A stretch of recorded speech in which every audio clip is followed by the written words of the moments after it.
Well, welcome everyone to ProSBC, a deep dive. In October of 2017, TelcoBridges took the bold step to launch FreeSBC, a free-to-use software-based session border controller product to the market.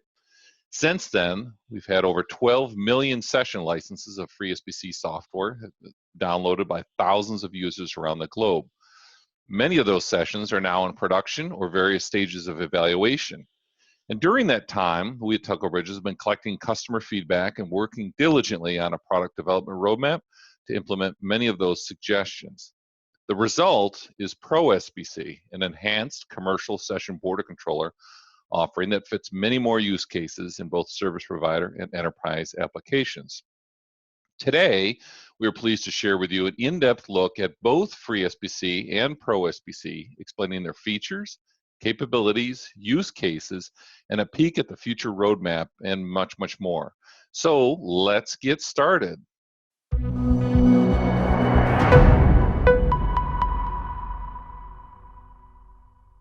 So time for some introductions. I'm Alan Percy. I'm the Chief Marketing Officer for TelcoBridges and today's event moderator. And joining us today is Mark Sanage. He's the Technical Sales Director and a longtime TelcoBridges staff member. Sorry, Mark. So anyway, Mark, thanks for sharing your time and expertise today. You're very welcome. Thanks for the introduction, Alan. And by the way, it's a beautiful summer day in Montreal. Oh, wonderful, wonderful. One of the things we noted from taking a look at our registration list, we do have some new folks along with us.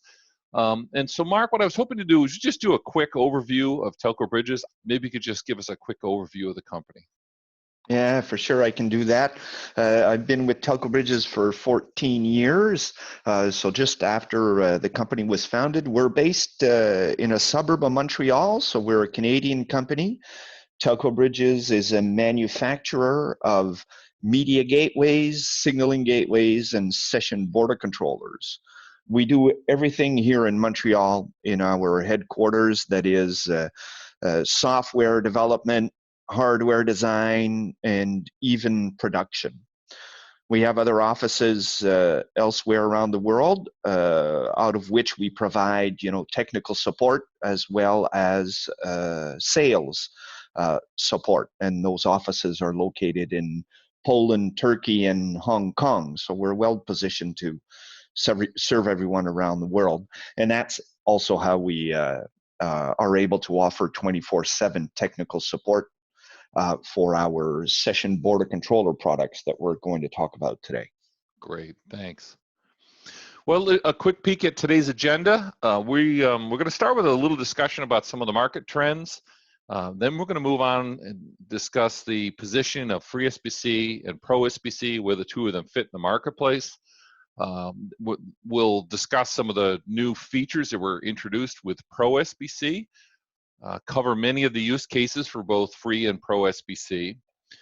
We have an opportunity to look at the product roadmap going forward, and we have some exciting new programs that we are launching with this ProSBC initiative that we'd like to share with you. And of course, we'll have time for your questions. So lots to cover today, and let's get started with a discussion on trends in the SBC market. So a few things that we've been seeing in the market, and we just thought it would make sense to set the stage so that everyone understands exactly the direction that we see the market going, that the analysts are seeing, and is driving some of the development efforts within the company. And the first one, of course, is shifting from a legacy hardware-based session border controller delivery to software, which occurred a handful of years ago, to now more recently to cloud-based and in some cases virtual network function-based session border controllers. And we had a conversation with a number of the analysts over the last few years, and they estimated that over 75% of this new session border controller deliveries will either be software or cloud-based within the next couple of years. So this is a trend we see proceeding. Another area is moving from the traditional telecom capital expenditure with a maintenance stream to a subscription-based pay-as-you-grow. And this, of course, helps these smaller, more agile application delivery services that are trying to start small, maybe start with a free version of their application for the customer and for the market. And as they grow and start to add subscribers, then they want to be able to add capacity in a pay-as-you-grow or pay-as-you-go kind of model. And virtually every discussion we've had with customers has been focused around this subscription-based model. But we do see occasionally some capex and maintenance requests in the market. So the flexibility to work in both of these sides of the market has been important. Another trend we're starting to see and continuing to see is shifting the role of a session border controller from the core, or just other various functions from the core of a network to the edge. And we have actually a whole webinar on this topic called the Intelligent Edge. And we're seeing customers who want to move these functions from the core of the data center or in the cloud out to the customer premise to be able to use these new universal CPE devices with the virtual network functions, to be able to either put them at the edge of their network or even in their customer's premise, to be able to deliver services closer to where the customers are, improves reliability, resilience, and other functions. So we're definitely seeing a shift in the market from that perspective. And lastly, is we've continuing to see the emergence of the enterprise session border control. Service providers that traditionally used SBCs to protect their networks, enterprises are saying, hey, listen, my networks is very complex. It's very important to my business. I need to have a similar set of functions to my enterprise. I need to be able to do call routing. I need to have multiple applications. I need to be able to put things in the cloud. And they're looking for some specialized features and functions to service the enterprise market. So some big changes in that space. So with that, we're of course introducing both FreeSBC and ProSBC with today's webinar, and we're going to step through some of them and the differences, as we mentioned, of features and functions as we go forward. Before we move on, though, I did want to point out this morning, we issued a press release about a recognition we accumulated from Global Data, one of the leading industry analyst firms, and John Byrne, their chief analyst that covers the session border controller market, has tagged both FreeSBC and ProSBC now as market disruptors. And he's issued a report, which you can find on the FreeSBC website, or using the URL below, the TelcoBridges.com Disruptor 2019. You can download a copy of the full report and take a look at it. But in a nutshell, what he said was TelcoBridges ProSBC products enable us to offer virtualized session border controller solutions to a growing number of use cases while maintaining the advantage of very low cost of entry. Has attracted many customers to the FreeSBC product. So pretty exciting news today that we released that report. I encourage you to take a moment to download that when you've got a few seconds. All right, so Mark, I'm going to pull you back into the stage, and let's, because we have some new folks on the call, I thought it made sense. Let's just quick go over the core functions of a session border controller, and then we'll tell people where they can learn more if they're interested in this. So let's start with this thing, the firewall over on the left here, and maybe architecturally cover what's going on here. Yeah, for sure. So the session border controller includes these 4 parts here that we're going to discuss. And the first one you mentioned, Alan, is a firewall. So the role of the firewall is to block unwanted traffic and only let wanted traffic into the session border controller, and therefore into the private network, ultimately into the private network. So the firewall is involved in blocking, or say allowing certain IP addresses and ports to access the session border controller, and blocking all other IP addresses and ports, and also blocking different types of traffic. So, of course, for an SBC, we want to let SIP protocol in, we want to let RTP protocol in, but we also want to let management protocols access the SBC. You know, in the case of ProSBC, there's HTTP, there's SNMP, and there may be some other management protocols such as SSH. So that's what the firewall does. It keeps unwanted traffic out. And one of the things I might add is a little unique about FreeSBC and ProSBC is this firewall is included with the software packages. It doesn't require an external firewall. This is included as part of the package. That's correct. Yep, so let's move on. Let's talk about the next element. This is this B2B UA, this mysterious little black box in the middle of the diagram here. Yeah, and it stands for a back-to-back user agent. This is key in the function of a session border controller, and it's mainly what makes it different from a SIP proxy. That is, a session border controller will answer an incoming SIP call, let's say in this slide on the left-hand side, and it will start a new call on the right-hand side, completely disassociating the incoming call leg with the outgoing call leg. And that's very important in order to achieve, for example, topology hiding, but also in order to be able to manipulate SIP headers for SIP mediation. So on this slide, we see an incoming call on the left, and ultimately it's going to end up on some SIP application on the right. And it may be that the SIP devices on the right are not compatible with certain SIP headers or like to see the information in certain SIP headers a particular way. Well, by using the back-to-back user agent, the session border controller can manipulate those headers and make the call work just about every time. Interesting. So then there's another little element down here, this media engine. Can you maybe explain real quick the role of a media engine and how it's involved? Yes, so the media engine involves fast packet processing, and this is what we implement in FreeSBC and ProSBC. Its role is to handle the RTP traffic. So the media, in this example, entering on the right-hand side, needs to be moved to entering on the left-hand side needs to be moved as fast as possible to the right-hand side.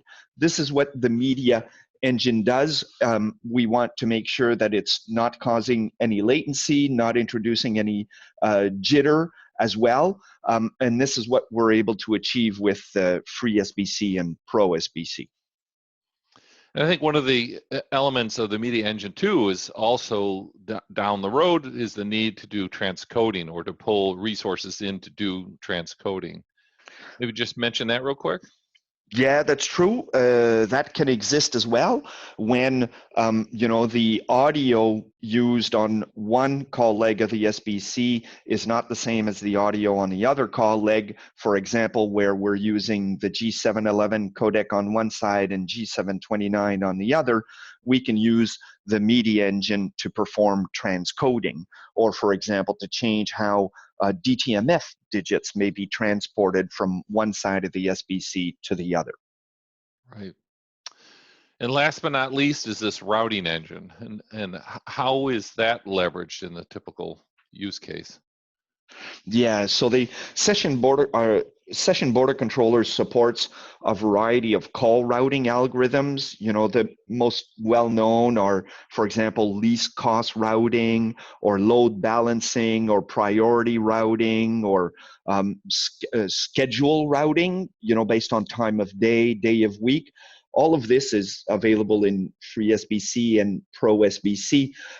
But this is really cool in an SBC in that you can program the session border controller to, for example, load SIP applications evenly. So for example, we have these 3 red dots here. If we wanted to, we could control the SBC to put 1/3 of the load on each one of these red dots, or we could configure it to prioritize, you know, one red dot over another. And in applications, let's say, such as wholesale voice, where we're carrying voice traffic internationally, we may have a variety of available routes to reach a destination. And we may want to make a decision on which routes we're going to use, maybe based on cost, maybe based on load, maybe based on answer seizure ratio or anything like that.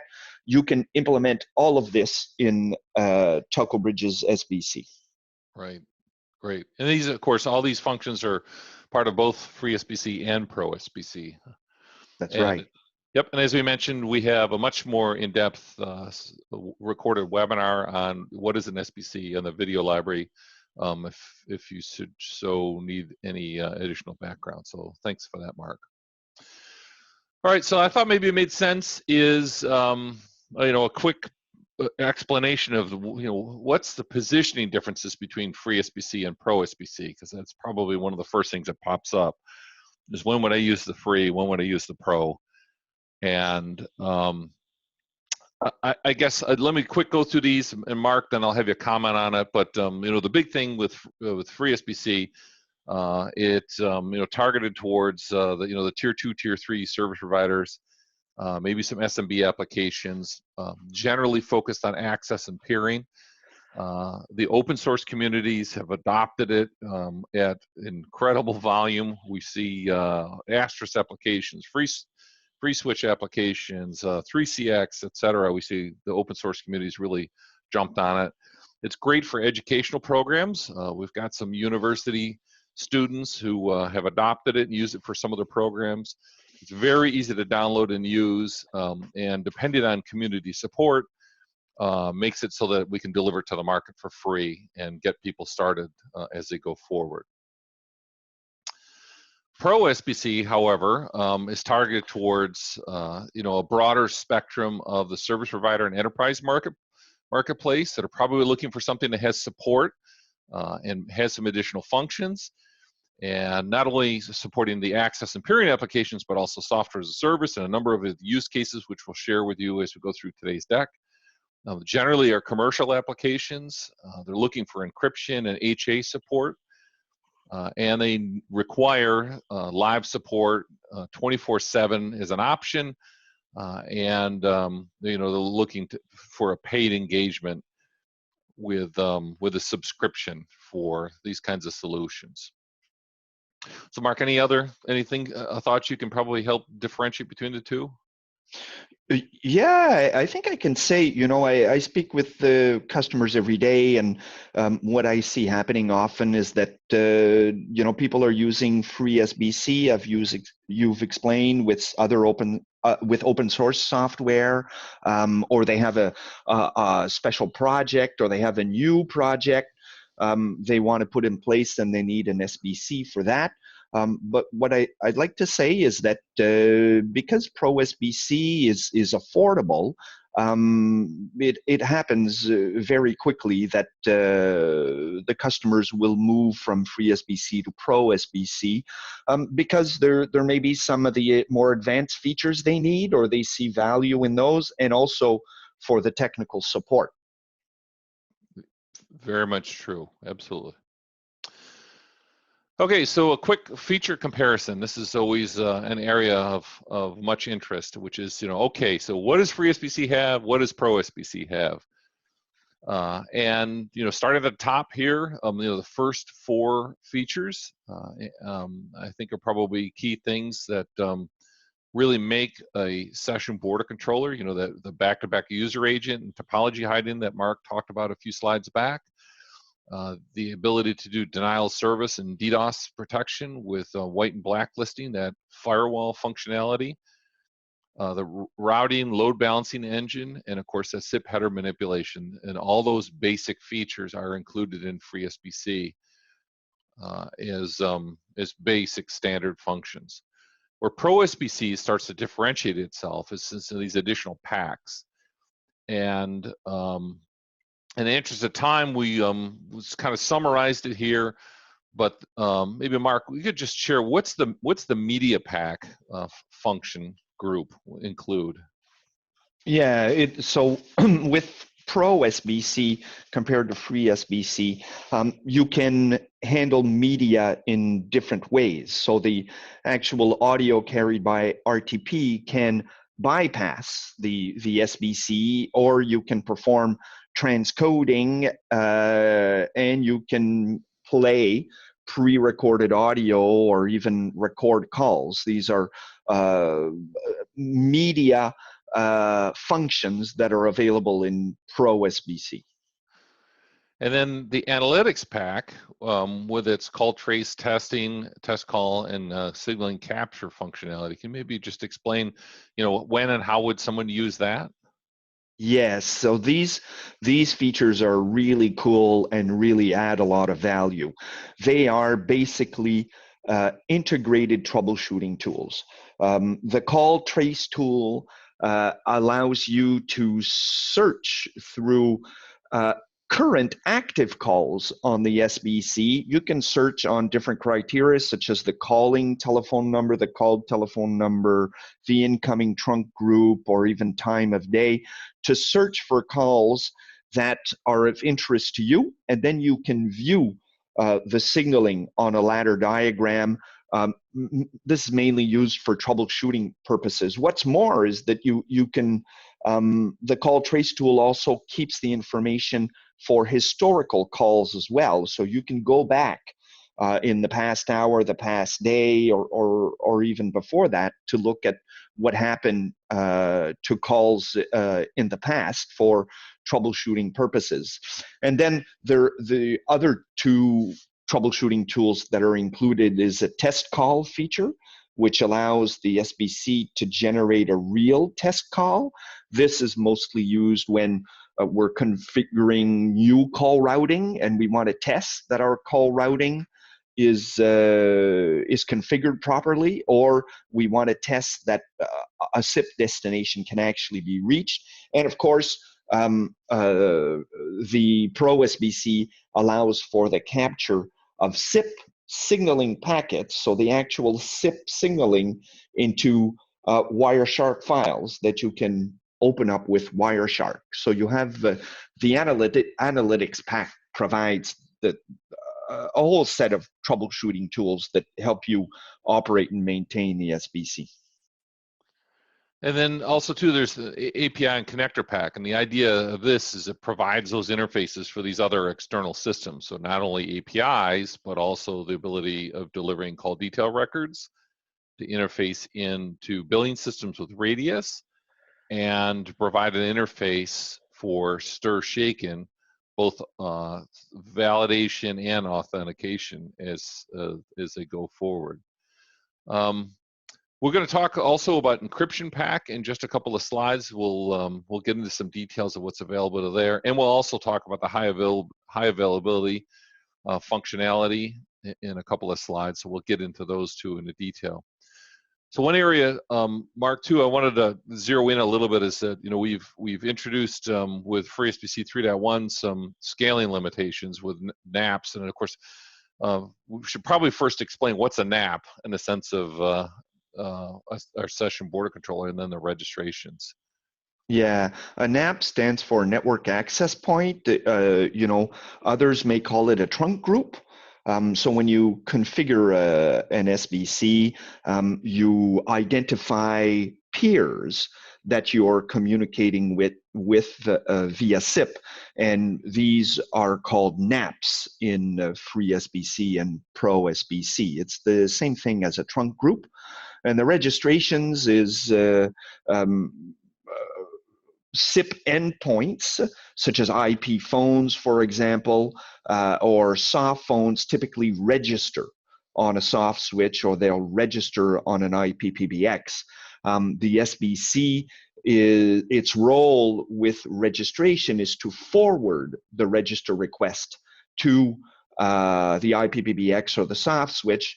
And so this is what FreeSBC and ProSBC do, but not at the same level. Right. I mean, not in the same capacity. And of course, from a support standpoint, FreeSBC comes with community support, which is done, and we'll share this in a few slides with our forums and our wiki. whereas a ProSBC offering comes with live support from one of our, our support agents, as you mentioned, are positioned around the globe. And of course, the cost for FreeSBC is free, and ProSBC is the dollar per session per year subscription with some caveats, right? There's some add-ons and some other goodies that can be added to the subscription. So that's a quick summary. So let's zero in on that encryption pack. This is a new feature, a new function that's, as we noted, is only supported in ProSBC. And it has some unique use cases, but I think it's worth explaining. So Mark, you want to take a stab of explaining what SIP over TLS and SRTP and the role of a session border controller in this? Yeah, for sure. So this in this slide here, we're showing ProSBC supporting SIP over TLS on the left-hand side, which is encrypted SIP signaling, and secure RTP also on the left-hand side, which is encrypted media, encrypted RTP. And on the right-hand side, the SBC is communicating with a SIP endpoint. No matter what it is, it can be an application, it could be an IVR function, it could be a soft switch IP PBX, where we're using regular SIP. But in this example here, we're showing that the secure RTP is being passed through the SBC.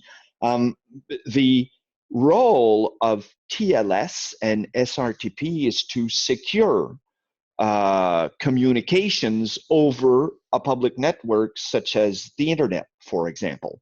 And I have a lot of customers who are, for example, providing a hosted IP PBX service. And in certain countries, if they want to provide this service to, I don't know, a law firm or maybe to some government agency, the communications with their customer must be encrypted. But often the systems on the inside, in the back office, don't require encryption or maybe don't support the encryption. Well, we can use ProSBC to mediate between the two. And this is what we're showing here in this slide, Alan. Right, yep. And it's a fairly common requirement for these over-the-top software as a service applications. When we get to the use cases, you'll see where they pop up in these remote work-at-home kind of use cases. Another function that we have been spending quite a bit of time on in the ProSBC development is high availability, and the function called no loss of service. So maybe Mark, you want to talk about, so we've got here in the diagram here two ProSBCs sitting next to each other, potentially in a data center, an active and a +1. And then we've got a couple little animations here. So you want to maybe walk us through this? Yeah, so a lot of people will call this an HA configuration. They'll ask me, does it support HA? The answer is yes. ProSBC supports a high availability configuration. We call it a 1+1 configuration, where an active SBC is protected by a standby SBC. There is communication between these two, between the active and the standby, which is shown here by the green arrow. And if something happens to the active SBC, well, there's an automatic switchover to the standby SBC, which immediately becomes online and is ready to handle the calls in case of a failure of the active SBC. It guarantees that there's no loss of service. That is, even if, I don't know, power goes out in the data center in Iraq, or if there's some failure of the server on which the software is running, well, then the backup SBC can take over and take on the new calls. Great. And I know when we get to the roadmap, we'll talk about some enhancements to this that we'll be introducing over the next few months. So that's the basics of our no loss of service. All right, so another area that there's been some work on is some of the new platform options. When we first launched FreeSBC, we supported bare metal Intel servers with DPDK. We also support VMware, KVM, and OpenStack in a virtualized environment. And about a year ago, added AWS support, both as a shared AMI and as a fully hosted offering for people to do evaluations. And with the addition of ProSBC, we added a couple new platforms. One of them is we've recently added Azure support for cloud-based deployments. And again, this is a full SBC to be able to activate it in an Azure environment. And one of the other more interesting things is also a virtual network function that can be delivered on universal CPE, which is becoming more common in large enterprise applications. And we've done certifications with Sienna and also with Telco Systems and their platform. So these would allow a session border controller to sit either in a branch office or a small data center or maybe in an enterprise office, delivering services locally right at the edge of the network. So some addition to the new platform options. We've made some changes with the licensing and the FreeSBC offering. Again, is a register and download. You can just go to freesbc.com/pricing and choose the FreeSBC offering, fill out a form in the registration, and a copy of the software will be downloaded along with a key is emailed to whichever email address you enter. That software can be installed, can be activated, can be used within the limitations we've noted previously. The only requirement is at the end of the year, the system will start to warn you that that license is about to expire. And if you'd like to proceed and continue with it, you just need to re-register to continue to use that license in the FreeSBC. Alan, I'd just like to add, that the FreeSBC, it's available on all of the computing platforms that you mentioned on the previous slide. Right. ProSBC is a little bit different. It's, again, still a register and download, and it can be retrieved from the freesbc.com/pricing page. And this is, of course, a paid offering. So using our online store or through engaging with one of our salespeople like Mark, you can pay for the licenses. And again, it'll generate renewal reminders at the end of the term. These licenses can be extended either through our online store using the product key. You can go to the online store, enter the product key in, and then your payment mechanism, and then that'll update that license for whatever additional term is entered. One of the unique things about ProSBC is permanent licenses. And maybe, Mark, you want to just talk briefly about what are permanent licenses and how that works? Yeah, I can do that. So for ProSBC, we offer a permanent license option, which, when purchased, provides a license for the sessions that are permanent, which means that the functions of the SBC do not expire at the end of a year, because as we've explained, the price of ProSBC is $1 per session per year. There is a minimum of $500. So for example, Alan, if you went to the store and you purchased ProSBC for $500, you get 500 sessions for 1 year with all of the features that we've explained, the media pack, the analytics pack, and the connector pack. But at the end of the year, it expires unless you renew it. So some customers are worried about that. They're worried they may forget, even though our license server sends a lot of emails to remind everyone, that there's an upcoming expiration.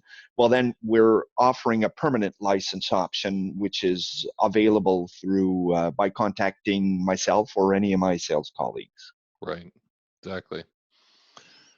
Good. All right, so let's move on. Let's talk about some of the use cases. And this is where it gets kind of fun, because there is many different ways that session border controllers are used in applications in the marketplace. And I think it's good to kind of touch base of them. One of them is, and it's a very simple, most common case, is peering. And you, Mark, you're going to kind of explain how this where this fits in? Yeah, that's right. So this is a use case where we find mostly in wholesale voice service providers, or say international long distance voice service providers. They are in the business of carrying minutes internationally.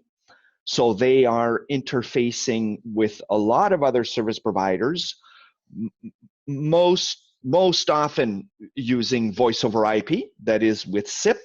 And so we say they are peering with other service providers. So ProSBC fits well in this application due to its extensive call routing capabilities and its ability to generate call detail records for billing purposes as well. So the call routing capabilities of ProSBC are key in this application. Very good. Well, good. Another very common use case is access. And this diagram here, there's a service provider on the right and maybe an SMB or an enterprise on the left. And Mark, do you want to step through this real quick? Yes. So in this case, the service provider who is deploying ProSBC intends to protect his core network with the SBC, because the SBC does implement security features, but the service provider also intends to use ProSBC to maybe implement some functions that the core soft switch doesn't implement. For example, we can do some digit manipulation. We can use the SBC's HIP header manipulation capabilities to interface with the voice over IP devices in the enterprise location. We call this a access SBC application. Right. I think a couple key features too is the NAT traversal function. Yeah, that's right. Yes, there's also the NAT traversal function, because we'll find, we're showing here integrated access device / router, which typically implements a firewall and a network address translation function. And sometimes these don't work very well with SIP. So ProSBC is able to traverse these NAT firewalls by implementing a few techniques used in the industry. And yes, ProSBC is useful for this as well. Right. Another use case is kind of similar, which is the hosted IP PBX function. It's a small change here, and that's the addition of this billing interface and the use of an IP PBX on the right.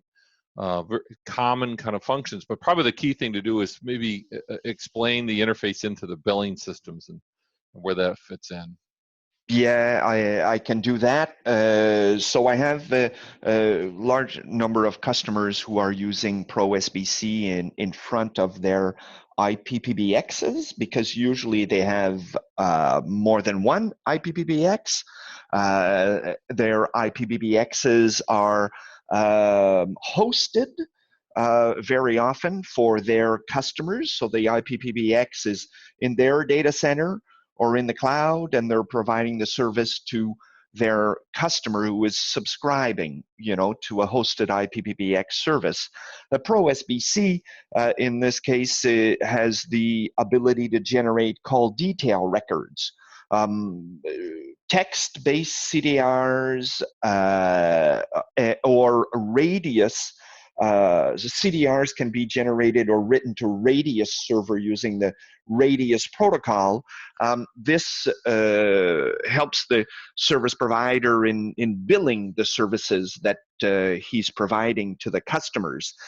What's more, Alan, is that the analytics pack, you know, I mentioned earlier the call trace tool, the test call tool, and the SIP signaling capture tool is very useful in such deployments, because the SIP traffic, when delivering such, you know, IP PBX services, is more complex than in a peering application. You know, you can put calls on hold, you can transfer calls, you can have what do we call it when we ring multiple phones at the same time?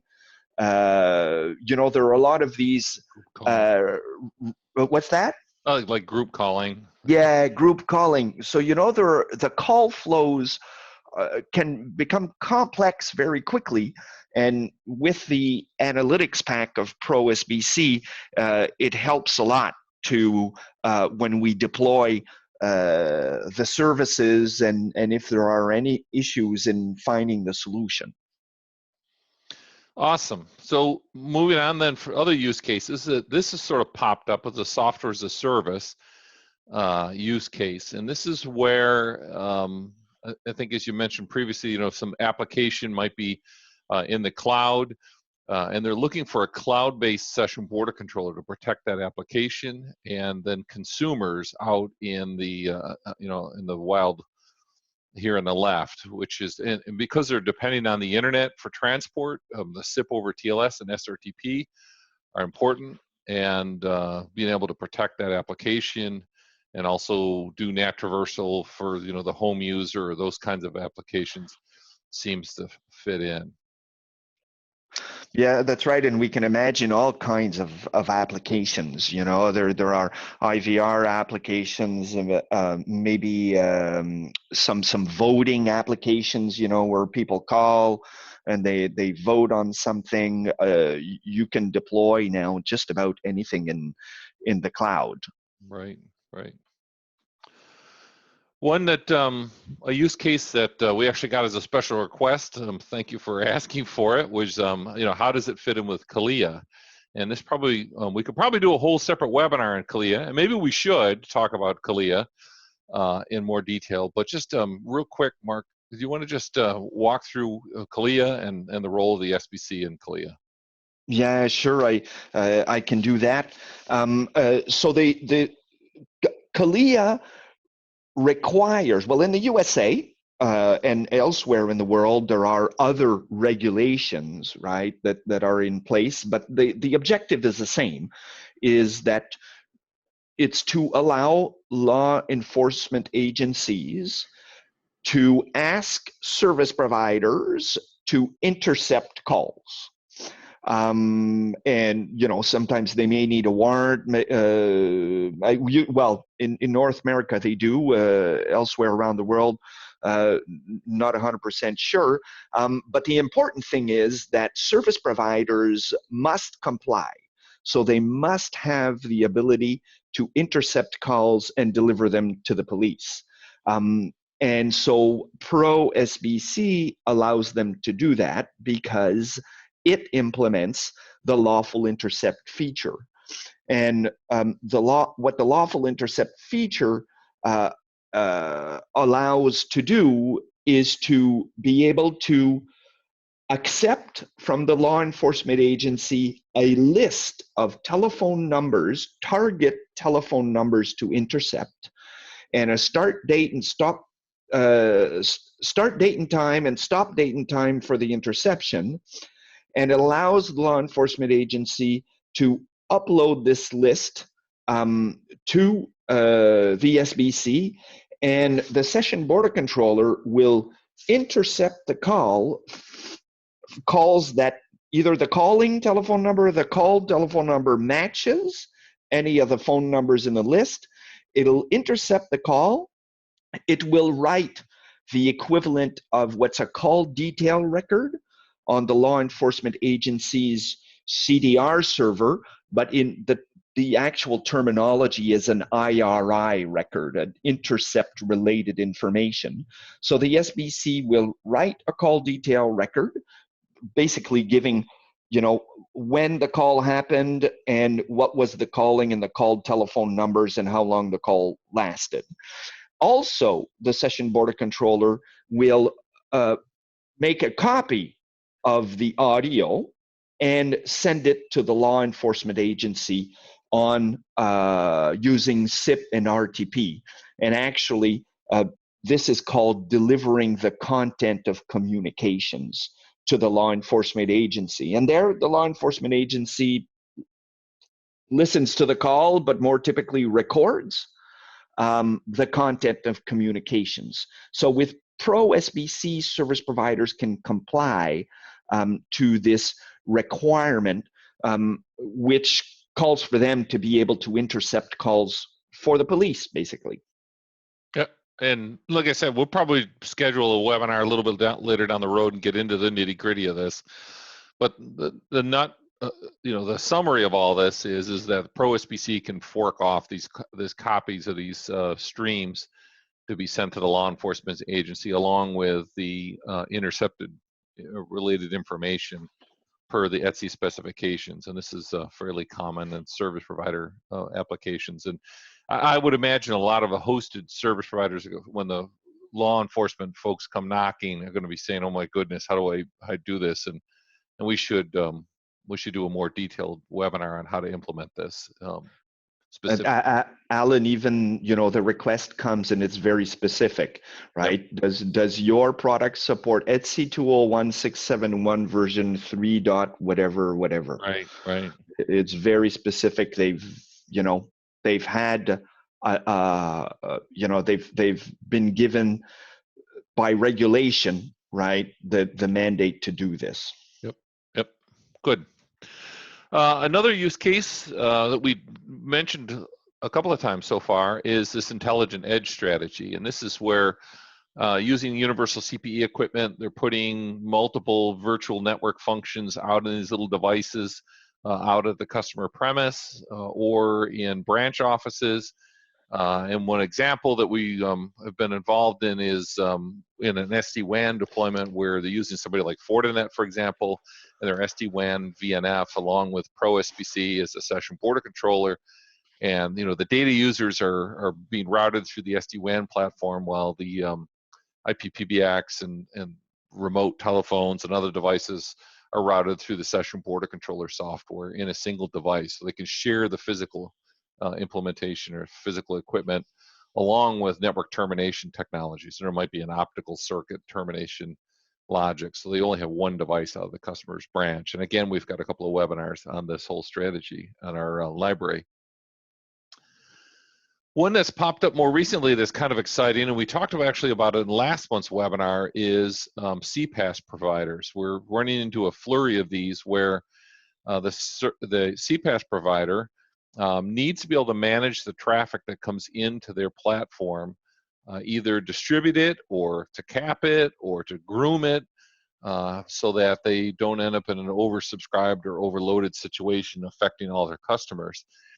And what they're using is an instantiation of ProSBC in one of the cloud platforms, either AWS or Azure, seem to be fairly common.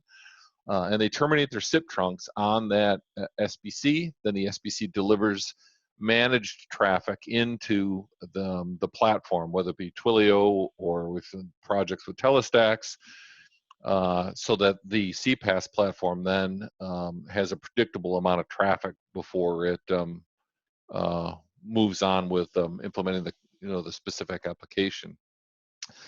And as I mentioned, we did a project with Telestacks in a webinar last month at Network Intelligence with end customer. But we're also seeing similar sort of things on the other CPaaS platforms, and Twilio is just one example of them. A couple of things that are important to them, and maybe Mark, do you want to just talk about what are important to the CPaaS providers?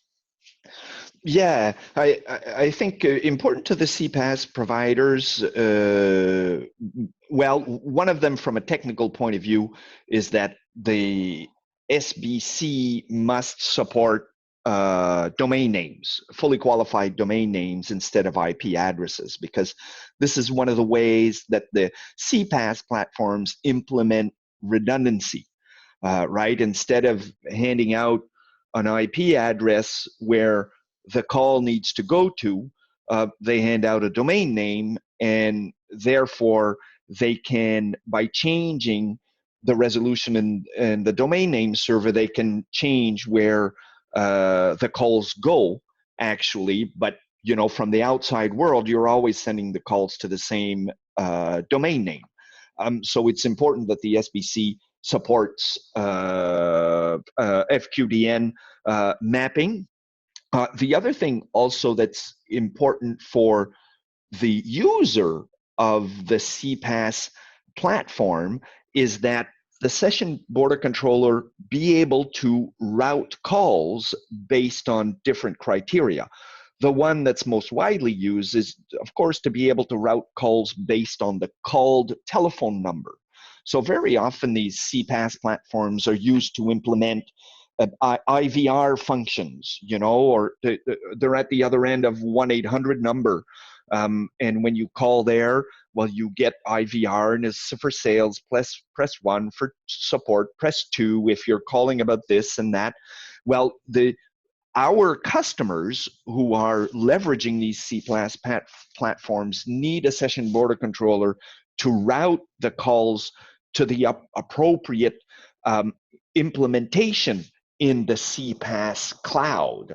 And our SBC does that with the call routing that's embedded in the ProSBC and Right. FreeSBC, by the way. Right, right. And one of the other little things, and we have to move on off of this slide, is we're discovering that some of the CPaaS platforms, who many of them are based, cloud services based in the U.S., would like to be able to have SIP trunks brought in from other parts of the world. So there might be an application from various parts of Europe or the EMEA region, and they'd be able to bring those trunks in to their application. That might be, for example, hosted on Twilio. So an interesting topic, and we'll probably zero in on some more in some future upcoming events. And like I said, we talked about it at length last month. So there's more to go on that. I did want to save some time to just talk about the near-term ProSBC roadmap. All the dark blue functionality, the release 3.1 was delivered from the center to the left for Q1 and Q2 of 2019 with our 3.1 release. There's a little bit more work in the 3.1. There's going to be a 3.1 dot something coming here in Q3 that will close out the rest of the SRTP software encryption and decryption functionality.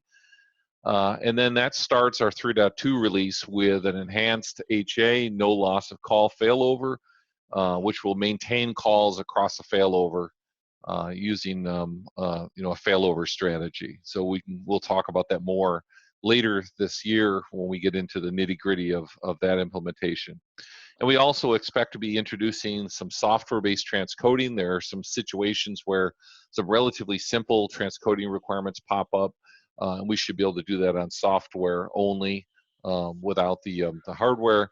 And last but not least, of course, is SIPREC is a function that's come up in the enterprise, in the contact center enterprise market, to be able to do recording in contact centers. So a couple things in the pipeline from our development team to give you some more background.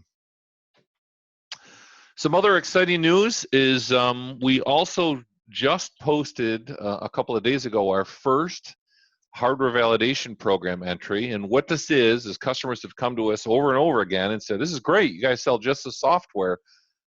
What hardware should I run it on? And we've been giving them some suggestions informally, and we've decided to formalize that program with a hardware validation program, which is where our support team takes one of these hardware devices, runs it through its paces, does the load testing, and then posts the results on both our wiki and also on the FreeSBC website. So if you go to freesbc.com and you go to the support menu choice, you'll see that there's a new entry. There's a hardware validation program.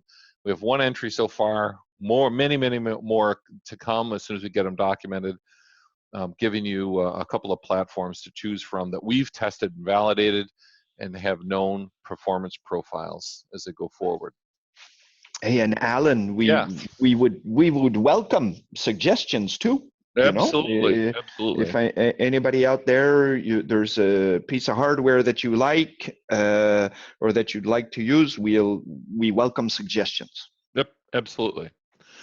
Another exciting piece of the ProSBC launch was this new satisfaction guarantee program, and this is our CEO, Gaetan Campo, has basically laid it on the table. It says, if in the first 90 days you find that our ProSBC software doesn't perform as specified, either we'll fix it or refund your money. And he's very sure of our ability to deliver on our promises that we make. And if we can't, we'll certainly give people their money back and kind of say, well, use that as a learning experience. So you'll find more about that on our website at the FreeSBC.com satisfaction guarantee. There's a little bit of fine print, but it's nothing onerous. I think folks might want to find that. I think you'll find it interesting. And I'm moving along quick because we're running along here. I also want to note too, we have a growing interoperability portfolio. We've had a number of compatible software packages go through validation testing, and you can learn more about them on freesbc.com/alliance. This list grows and grows literally month by month, and it's all posted on that alliance page as we go forward. And again, we'd be open and willing and love to be able to do more validation testing. If you've got an application you would like to get it listed, get it added to our alliance program, we'd love to hear from you. And as we wrap up, there's lots more on freesbc.com. One area that we've been mentioning is the video library, but also too, there's the wiki, which is where we maintain and keep all the technical information. And another area that's pretty nice is our forums. And the forums is great because that's where the community hangs out and shares information. Our support folks, when they have some extra time, will often go in and answer questions. We post a lot of the results of some of the testing on either of those two platforms, so I definitely recommend that. So a couple anticipated questions we knew were going to be asked. We want to cover quick, and then we'll get to your questions that are here in the queue. And I apologize, we are running a little long, so we'll try to do it as quick as we can. First of all, folks are coming to us with FreeSBC 3.0 that they either downloaded or started using sometime in the last year. What happens to me, and they can, first of all, they continue to use that software until the license expires, but they must renew their license annually. So the license for FreeSBC 3.0, they need to re-register online when the expiration message pops up. Another question that pops up is upgrading, and how does someone upgrade from 3.0 to 3.1? And this probably is something that we probably could get to in more detail, but in a nutshell, the package gets downloaded and you can cut over to the new release of software on the fly. There's no need to start from scratch or do an complete reinstall. It's just sort of like installing a software patch.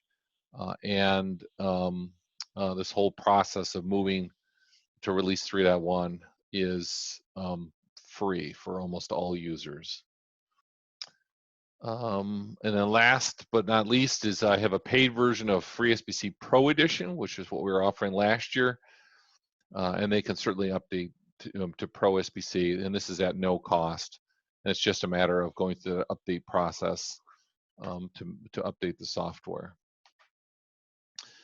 So, Mark, we got a few other questions here that maybe you could help me with here that have come in from the attendees. One of them is least cost routing included with free or ProSBC? Yes, of course it is. Our session border controller implements various routing algorithms. There's like simple routing, which is like where you configure a routing table, but it also supports routing scripts. And then there you can get very sophisticated because it uses programmatic language in order to implement logic. And one of the scripts that exist and that we make available is one that supports least cost routing. Great. Another attendee asked a question. It says, do the SBCs support simple protocol? I don't know that off the top of my head. I don't know if you do. That's a tough question because I don't know what it is. Well, I don't know. So I know it's an anonymous attendee who submitted it. So if you'd like to get an answer, if you could just send an email to, I guess maybe marketing@TelcoBridges.com. Yeah. That would get the question to us, and we can figure out how to get you an answer back to you. Yeah, I'll find out what it is. Yep. And Claude asked a question about defining what is a session, and maybe you just quick could go over that, and then and our definition of annual. How does that all work? Yeah. So yeah, and it's a good question, you know, because it often comes up. So one session is 2 call legs. Okay, it's one simultaneous call. So if you recall earlier in the presentation, we were showing a block diagram of an SBC.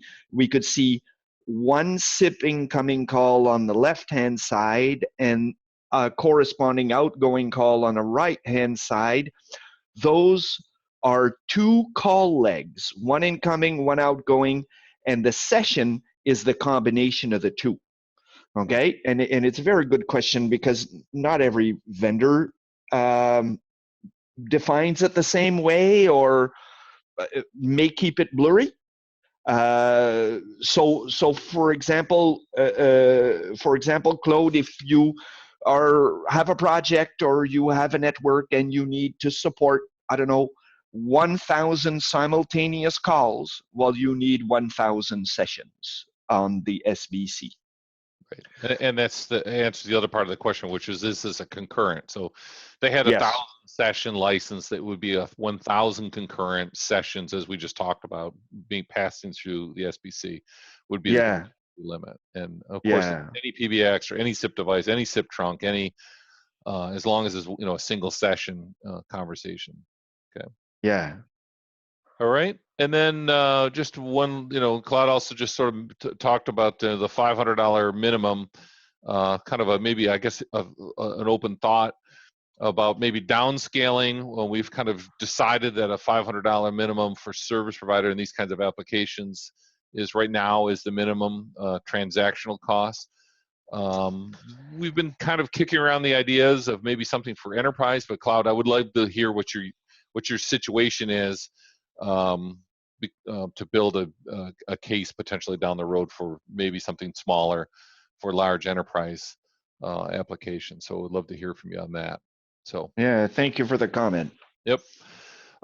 So I guess that's it. We're past the top of the hour. So I just want to start out by thanking everyone for their time, for listening in. I think most everyone stuck around the whole time, so I appreciate that. Mark, I want to thank you for sharing your expertise with our audience and spending some time with us today. You're very welcome. Yep, and as I noted in the opening housekeeping, you'll receive an email within the next day with links to the slides and a recording of today's event. Please do share that content with the others in your network who might find it helpful. And always, there's much more on free and ProSBC.com. And with that, that's it from here. And I'm going to wish everyone a great day and look forward to having you on a future event.